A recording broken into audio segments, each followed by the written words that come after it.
नमस्कार. स्वदेशी न्यूजमध्ये आपले स्वागत. परभणी हिंगोली जिल्हा मध्यवर्ती सहकारी बँकेच्या अध्यक्षपदी निवड झाल्याबद्दल जिंतूर सेलूचे माजी आमदार रामप्रसादजी बोर्डीकर यांचा इटोली येथे भव्य नागरी सत्कार सोहळा मोठ्या उत्साहात संपन्न झाला. जिंतूर पंच सदस्या सौ. रंजना बाळाजी सांगळे यांनी या सोहळ्याचे आयोजन केले होते.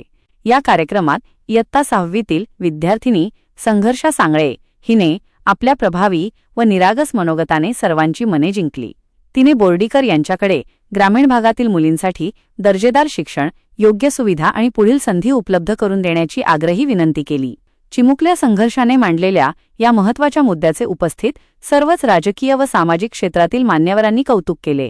बोर्डीकर यांच्या नेतृत्वाखाली जिल्हा बँकेच्या माध्यमातून ग्रामीण भागाचा विकास होईल आणि मुलींच्या शिक्षणालाही बळ मिळेल असा विश्वास यावेळी व्यक्त करण्यात आला.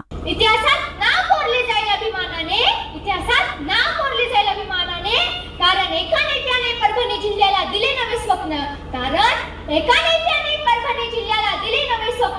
नाव रामप्रसाद काम विकास. बोर्डीकर साहेब म्हणजे प्रगतीचा विश्वास. साहेब, तुमच्या या महान नेतृत्वाला मानाचा मुजरा. आदरणीय व्यासपीठ, मान्यवर पाहुणे आणि माझ्या गावातील सर्व ज्येष्ठ नागरिक, सर्वांना माझा नमस्कार. मी संघर्षा बालाजी सांगळे, इयत्ता 6वीची विद्यार्थ्यांच्या वतीने मी आपले मनापासून स्वागत करते. आज तुम्ही इतक्या मोठ्या पदावर पोहोचला आहे, आम्हा सर्वांसाठी खूप अभिमानाची गोष्ट आहे. तुम्हाला पाहिलं की आम्हाला पण मोठे होण्याची प्रेरणा मिळते.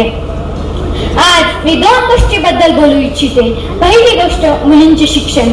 साहेब, गावातील प्रत्येक मुलीने शिकावे हीच आमची इच्छा आहे. शिक्षण हेच मुलींचे खरे सामर्थ्य आहे. शिक्षणामुळे मुली स्वतःच्या पायावर उभे राहतात आणि त्यांच्या आई वडिलांचे व राज्याचे नाव मोठे करतात. उदाहरण तर आपल्या मेघना दिदीच आहे. मेघना दिदींनी जसे तुमचे नाव मोठे केले परभणी जिल्ह्याच्या पालकमंत्री होऊन तथा राज्याच्या राज्यमंत्री होऊन, तसे हर एका मुलीने मेघना दिदींसारखे तिच्या आई वडिलांचे व राज्याचे नाव मोठे करावे हीच आमची इच्छा आहे. दुसरी गोष्ट, शेतकरी. साहेब, अडगावातील परिसर हे शेतकऱ्यांचा आहे. शेतकरी उन्हातान्हात राबतो आणि आपल्याला अन्न देतो. बँकेच्या माध्यमातून शेतकऱ्यांना कमी व्याजाने कर्ज, चांगल्या योजना मिळाल्या तर त्यांचे जीवन खूप सोपे होईल. तुम्ही शेतकऱ्यांची कैवारी आहात. मी एक गोष्ट बोलते. मी 22 मार्च 2025 रोजी 10:45 रमेश काका दरगड यांच्या मुलीच्या रिसेप्शन मध्ये मी मेघना दिदींशी मिळाले.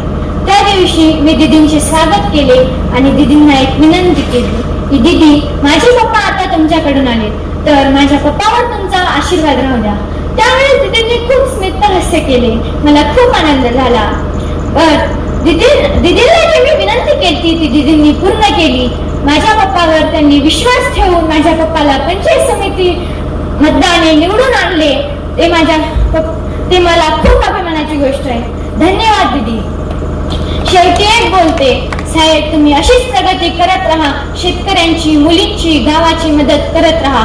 जय हिंद. थँक्यू. जय महाराष्ट्र.